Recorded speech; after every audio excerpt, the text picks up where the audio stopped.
From the gateway to showbiz glory, this is Hollywood 411. Melissa Gilbert grew up in front of us as Half Pint, or Laura Ingalls, of course, on TV's Little House on the Prairie. Now she's published her memoir, and in it reveals that life off the prairie wasn't as idyllic as it might have seemed. With me now to talk about her new book, Prairie Tale, a memoir, Melissa Gilbert. Welcome to the show. A real pleasure to meet you. Thank you.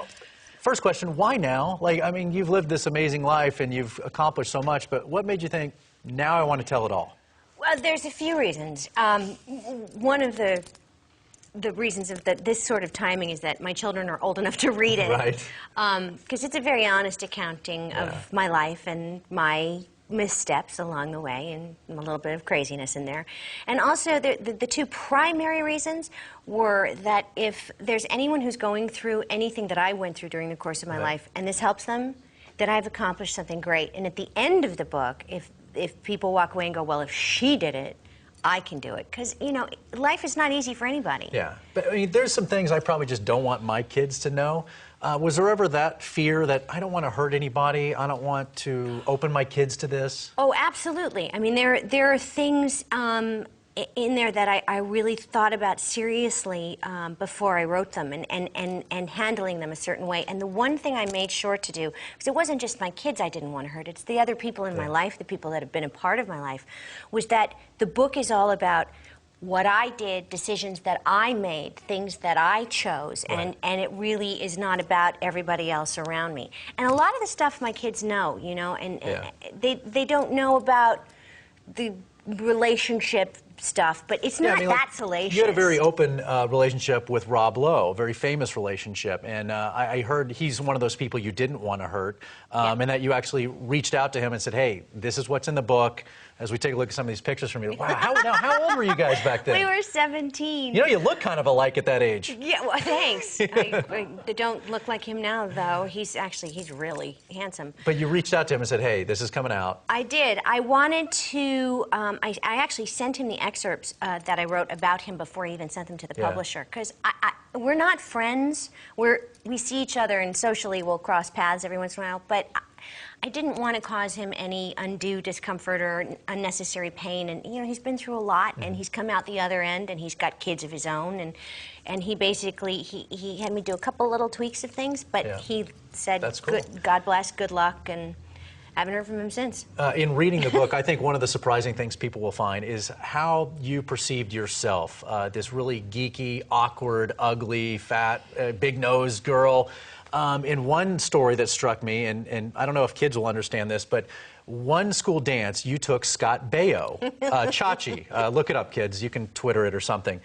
He was popular. Anyway, you took Scott Baio thinking, this is going to get me in the cool club, and it kind of backfired on you. Oh, it totally backfired on me. I aside from being very socially inept with people my own age, because I was growing up in a world of grown-ups, I didn't know how to sort of navigate high school. So when this homecoming dance came up, I thought, oh, I'll take Scott. Now they'll see that I'm cool. And it just totally, the guys later at my 20-year high school reunion, I said, you know, how come none of you asked me out? And they said, well, because you've dated people like Scott Baio. We didn't have a shot.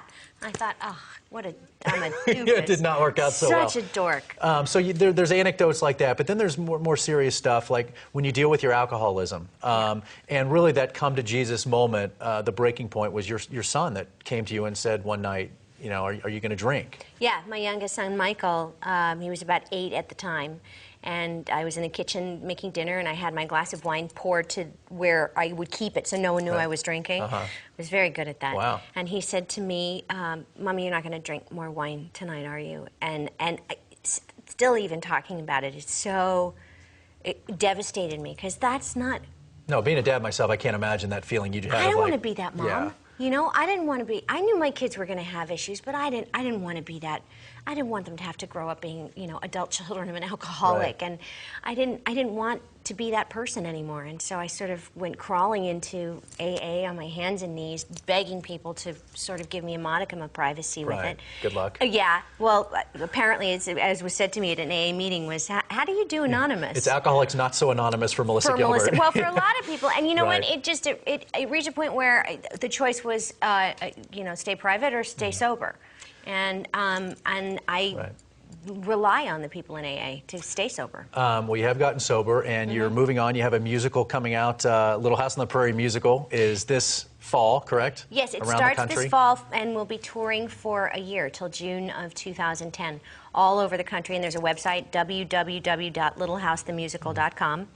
And I'm playing Ma now, because I mean, really, how sad would it be if I had the pigtails and the dress? Just not half pint anymore, are you? No. But I do have great news, or actually, you know this news already, but your book is top 5 bestsellers, New York Times book list, right? Coming out this week. This Sunday. The only woman in the top 5. No, the only woman in the top 10. How about that? Followed closely behind by Bill O'Reilly and Joe Scarborough. Congratulations. That is an outstanding achievement. It really is. That's It great. is. That's very exciting news. And be sure to pick up a copy. You can move her up to number 1 on that list. Prairie Tale, it's available now.